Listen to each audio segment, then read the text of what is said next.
ಇವತ್ತು ತಮಿಳುನಾಡಿನ ಕೃಷ್ಣಗಿರಿ ಜಿಲ್ಲೆಯ ಹೊಸೂರು ಒಂದು ಉದ್ಯಮಿಗಳ ಇಂಡಸ್ಟ್ರಿಯಲ್ ಈ ಊರಿದು ಬಹಳ ಪ್ರಸಿದ್ಧವಾದಂಥ ಊರು. ಸೊ ಈ ಊರಿನಲ್ಲಿ ಕಳೆದ 7-8 ವರ್ಷದಿಂದ ಸಂಘಟನೆ ನಡೀತಾ ಇದೆ. ಪುನೀತ್ ಅವರು ರಾಜ್ಯ ಅಧ್ಯಕ್ಷರು. ಇವತ್ತು ಚಂದ್ರಶೇಖರ್ ಇವರು ಫಿಲ್ಮ್ ಲ್ಯಾಂಡ್ನಲ್ಲಿ ಫೈಟಿಂಗ್ ಮಾಸ್ಟರ್ ಆಗಿದ್ದಾರೆ. ಸೊ ಫೈಟಿಂಗದ್ದು ಡ್ಯೂಪ್ ಮಾಡ್ತಾರೆ. ಅವರು ಬಹಳ ವರ್ಷದಿಂದ ಮಾಡ್ತಾಯಿದ್ದಾರೆ. ಅವರು ಆ ಫೈಟಿಂಗ್ ಮಾಡುವಂಥ ಯುವಕರ ಸಂಘದ ಅಧ್ಯಕ್ಷರು ಕೂಡ ಆಗಿದ್ದಾರೆ. ಅವರು ಇವತ್ತು ನೂರಾರು ಅವರ ಕಾರ್ಯಕರ್ತರನ್ನು ತಗೊಂಡು ಶ್ರೀರಾಮ ಸೇನೆ ಸಂಘಟನೆಗೆ ಜಾಯ್ನ್ ಆಗಿದ್ದಾರೆ. ಅವರಿಗೆ ಶ್ರೀರಾಮ ಸೇನೆ ಸಂಘಟನೆ ಕರ್ನಾಟಕ ತಮಿಳುನಾಡಿನ ರಾಜ್ಯದ ಪ್ರಧಾನ ಕಾರ್ಯದರ್ಶಿಯಾಗಿ ಜವಾಬ್ದಾರಿಯನ್ನು ಇಲ್ಲಿ ಘೋಷಣೆ ಮಾಡಿದೆ. ಅವರ ಜೊತೆಗೆ ಬಂದಂಥವ್ರನ್ನೂ ಸಾಕಷ್ಟು ಜನರಿಗೆ ಬೇರೆ ಬೇರೆ ಜವಾಬ್ದಾರಿಗಳನ್ನು ಘೋಷಣೆ ಮಾಡಿದ್ದೀವಿ. 1,000 ಜನ ಇವತ್ತಿನ ಕಾರ್ಯಕರ್ತರ ಸಭೆಯಲ್ಲಿ ಅತ್ಯಂತ ಯಶಸ್ವಿಯಾಗಿದೆ ಅಂತನ್ನುವಂಥದ್ದು ಮೊದಲನೇದಾಗಿ ತಮ್ಮ ಮುಂದೆ ಹೇಳ್ತಾ ಇದ್ದೀವಿ. ಎರಡನೇದು, ತಮಿಳುನಾಡಿನಲ್ಲಿ ಜಿಹಾದಿ ಮಾನಸಿಕತೆ, ನಾಸ್ತಿಕವಾದದ ಮಾನಸಿಕತೆ, ಕನ್ವರ್ಷನ್ ಮಾಡುವಂಥದ್ದು, ಈ ರೀತಿಯ ಪ್ರವೃತ್ತಿ ಬಹಳ ದೊಡ್ಡ ಪ್ರಮಾಣದಲ್ಲಿ ನಡೀತಾ ಇದೆ. ಕ್ರಿಶ್ಚಿಯನ್ರು ನಿರಂತರವಾಗಿ ಗ್ರಾಮದಲ್ಲಿ ಇವತ್ತು ಕನ್ವರ್ಟ್ ಮಾಡ್ತಾ ಇದ್ದಾರೆ. ಮುಸ್ಲಿಮರು ಜಿಹಾದಿ ಮಾನಸಿಕತೆಯಿಂದ ಟೆರರಿಸ್ಟ್ಗಳನ್ನು, ಹಿಂದೂ ದ್ರೋಹಿಗಳನ್ನು, ಧರ್ಮದ್ರೋಹಿಗಳನ್ನು ಅವರು ಬೆಳೆಸ್ತಾ ಇದ್ದಾರೆ. ಅವರಿಗೆ ಪ್ರೋತ್ಸಾಹ ಕೊಡುವಂಥ ಇವತ್ತಿನ ಸರ್ಕಾರ, DMK ಸರ್ಕಾರ ಸಾಕಷ್ಟು ರೀತಿಯ ಪ್ರೋತ್ಸಾಹವನ್ನು ಕೊಡ್ತಾ ಇದ್ದಾರೆ, ಬೆಂಬಲವನ್ನು ಕೊಡ್ತಾ ಇದ್ದಾರೆ. ಅದರ ವಿರುದ್ಧ ಇವತ್ತು ಅವರಿಗೂ ಪ್ಲೀಸ್ ಮಾಡೋಕ್ಕೋಸ್ಕರ, ಮುಸ್ಲಿಮ್ ಓಟಿಗೋಸ್ಕರ ಹಿಂದೂಗಳ ಅವಹೇಳನ, ದೇವಸ್ಥಾನಗಳ ಅವಹೇಳನ, ಬಹಿರಂಗ ಸಭೆಯಲ್ಲಿ ಹೇಳ್ತಾ ಇದ್ದಾರೆ 1000 ದೇವಸ್ಥಾನ ಒಡೆದಿದ್ದೀನಿ ನಾನು ಅಂತನ್ನುವಂಥದ್ದು ಹೇಳ್ತಾ ಇದ್ದಾರೆ. ಸಂವಿಧಾನ ವಿರೋಧಿ ಇದು. ಸಂವಿಧಾನ ಒಪ್ಪಲ್ಲ. ಡಾಕ್ಟರ್ ಅಂಬೇಡ್ಕರ್ ಇದನ್ನು ಹೇಳಿಲ್ಲ. ಸೊ ನಿಮಗೆ ಹಕ್ಕಿಲ್ಲ. ದೇವರನ್ನು ಬೈಯೋದು, ದೇವಸ್ಥಾನ ಒಡೆಯೋದು, ಧರ್ಮವನ್ನು ಅವಹೇಳನ ಮಾಡೋದು, ಹಿಂದೂಗಳನ್ನು ಬೈಯೋದು ನಿಮಗೆ ಹಕ್ಕಿಲ್ಲ.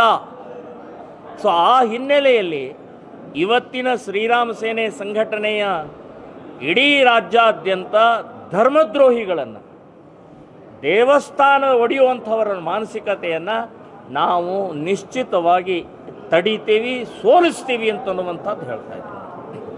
ಮುಂದಿನ ವರ್ಷ ಚುನಾವಣೆ ಇದೆ ತಮಿಳುನಾಡಿನಲ್ಲಿ. ಅದಕ್ಕೆ ನೀವು ರಾಮಸೇನಾ ಅವರು ಏನು ಮಾಡ್ತೀರಾ? ರಾಮಸೇನಾ ನಾನ್ ಪೊಲಿಟಿಕಲ್ ಆರ್ಗನೈಜೇಷನ್, ನಮ್ಮದು ಪಕ್ಷ ಅಲ್ಲ. ಆದರೆ ಈ ಧರ್ಮದ್ರೋಹಿಗಳು ಯಾರಿದ್ದಾರೆ, ದೇವಸ್ಥಾನ ನಾಸ್ತಿಕವಾದಿಗಳು ಯಾರಿದ್ದಾರೆ, ದೇವಸ್ಥಾನ ಒಡೆಯುವಂಥ ಮಾನಸಿಕತೆಯವರು ಯಾರಿದ್ದಾರೆ, ಇವರನ್ನು ಮನೆಗೆ ಕಳಿಸೋದು ನಿಶ್ಚಿತ. ಗ್ರಾಮದಲ್ಲಿ ಹೋಗಿ ಪ್ರಚಾರವನ್ನು ಮಾಡ್ತೀವಿ. ನಾವು ಇವರನ್ನು ಸೋಲಿಸಿ ಇನ್ನು ಯಾರಾದರೂ ಇವರನ್ನು ಸೋಲಿಸೋದು ಮುಖ್ಯ ಅನ್ನೋದನ್ನು ನಾನು ಸ್ಪಷ್ಟವಾಗಿ ಹೇಳ್ತಾ ಇದ್ದೀನಿ. ಪೂರ್ಣವಾಗಿ ನಾವು ಸಪೋರ್ಟ್ ಮಾಡುವಂಥವ್ರಿದ್ದಾರೆ, ಅವರಿಗೆ ಶ್ರೀರಾಮ್ ಸೇನೆ ಬೆಂಬಲಿಸುತ್ತೆ. ಮೂರನೇ ಮಗುವಿಗೆ 4ನೇ ಮಗುವಿಗೆ 1 ಲಕ್ಷ ಡೆಪಾಸಿಟ್ ಮಾಡ್ತೀವಿ ಅಂತ ಹೇಳ್ತಾ ಇದ್ದೀರಾ.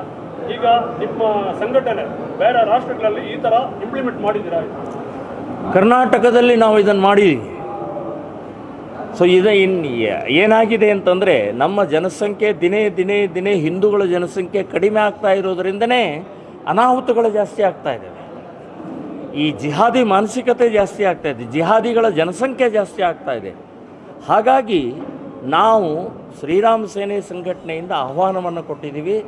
3ನೇ ಮಗುವಿಗೆ 1 ಲಕ್ಷ ರೂಪಾಯಿ ಜನ್ಮ ಯಾವತ್ತಾಗತ್ತೆ ಆವತ್ತು ನಮಗೆ ತಿಳಿಸಿದರೆ ಇಮ್ಮಿಡಿಯೇಟ್ ಡಿಪಾಸಿಟ್ ಮಾಡ್ತೀವಿ ಅಂತ, FD ಮಾಡ್ತೀವಿ ಅಂತನ್ನುವಂಥದ್ದು ಹೇಳಿದ್ದೀನಿ. ಮಾಡ್ತೀವಿ. ಕುಂಕುಮ ಇಡಬಾರ್ದು, ಇವಾಗಲೇ ಮಾಡ್ತಿದ್ದಾರೆ. ಈಗ ಕ್ರಿಶ್ಚಿಯನ್ ಕಾನ್ವೆಂಟ್ ಸ್ಕೂಲಿನ ಪ್ರಭಾವದಿಂದ ಪರಿಣಾಮದಿಂದ ನಮ್ಮ ಹಿಂದೂ ಆಡಳಿತದಲ್ಲಿ ಇರುವಂಥ ಸ್ಕೂಲ್ಗಳಲ್ಲೂ ಕೂಡ ಬಳೆ ಹಾಕೋಬಾರ್ದು, ಕುಂಕುಮ ಇಡಬಾರ್ದು, ವಿಭೂತಿ ಹಚ್ಚಬಾರ್ದು, ಹೂ ಮುಡಿಬಾರ್ದು ಅನ್ನುವಂಥದ್ದನ್ನು ಮಾಡ್ತಾ ಇದ್ದಾರೆ. ನಾವು ಇನ್ನು ಮುಂದಿನ ದಿನಗಳಲ್ಲಿ ಆ ಎಲ್ಲ ಸ್ಕೂಲ್ಗಳ ಎದುರುಗಡೆಗೆ ಗೇಟ್ ಮುಂದೆನೇ ಬಳೆ, ಕುಂಕುಮ, ಹೂವು ಇಟ್ಟು ಪ್ರತಿಭಟನೆ ಮಾಡ್ತೀವಿ. ಒಳಗಡೆ ಹೋಗೋರಿಗೆ ಕುಂಕುಮ ಹಚ್ಕೊಳ್ಳಿ, ವಿಭೂತಿ ಹಚ್ಕೊಳ್ಳಿ, ಬಳೆ ತೊಡ್ಕೊಳ್ಳಿ, ಹೂ ಮುಡ್ಕೊಂಡು ಒಳಗಡೆ ಹೋಗಬೇಕು ಅಂತನ್ನುವಂಥದ್ದು ಆಂದೋಲನವನ್ನು, ಅಭಿಯಾನವನ್ನು, ಪ್ರತಿಭಟನೆಯನ್ನು ಮಾಡ್ತೀವಿ ನಾವು. ಜೈ ಶ್ರೀರಾಮ್, ಜೈ ಶ್ರೀರಾಮ್. ಸನಾತನ ಧರ್ಮ ವಿರೋಧ ಏನು ಹೇಳ್ತೀವಿ? ಹಾಂ, ಸನಾತನ ಧರ್ಮ ವಿರೋಧ ಮಾಡೋರು ಏನು ಹೇಳ್ತೀವಿ? ನಾನು ಈಗಾಗಲೇ ಹೇಳಿದೆ, ಹೇಳಿದ್ದೀರಾ? ಸನಾತನ ಧರ್ಮ 16,000 ವರ್ಷದ ಹಿಂದಿನ ಧರ್ಮ. ಶಾಸ್ತ್ರ ಮತ್ತು ವಿಜ್ಞಾನ ಎರಡೂ ಇದೆ ಇದರಲ್ಲಿ. ಬರೇ ಮೂಢನಂಬಿಕೆ ನಮ್ಮಪ್ಪ ಮಾಡ್ತಾಯಿದ್ದ, ನಾನು ಮಾಡ್ತಾಯಿದ್ದೀನಿ, ನನ್ನ ಮಗನೂ ಮಾಡ್ತಾನೆ, ನೋ. ಹಣೆಗೆ ಕುಂಕುಮ, ವಿಭೂತಿ, ಭಸ್ಮ ಪ್ರತಿಯೊಂದಕ್ಕೂ ಶಾಸ್ತ್ರ ಮತ್ತು ವಿಜ್ಞಾನ ಇದೆ, ಸೈನ್ಸ್ ಇದೆ. ಹಾಗಾಗಿ ಇದನ್ನು ಅರ್ಥ ಮಾಡಿಕೊಂಡು ಬೈಬೇಕು ವಿನಃ ನಿಮ್ಮ ಮುಸ್ಲಿಮ್ ಓಟಿಗೋಸ್ಕರ, ಕ್ರಿಶ್ಚಿಯನ್ರ ಓಟಿಗೋಸ್ಕರ ಹಿಂದೂಗಳನ್ನು, ಸನಾತನ ಧರ್ಮವನ್ನು ಅವಹೇಳನ ಮಾಡುವಂಥದ್ದನ್ನು ನಾವು ಇದನ್ನು ವಿರೋಧಿಸ್ತೀವಿ, ಕೋರ್ಟಿಗೆ ಹೋಗ್ತೀವಿ, ಆಂದೋಲನ ಕೂಡ ಮಾಡ್ತೀವಿ ಅಂತನ್ನುವಂಥದ್ದು ಹೇಳ್ತೀವಿ.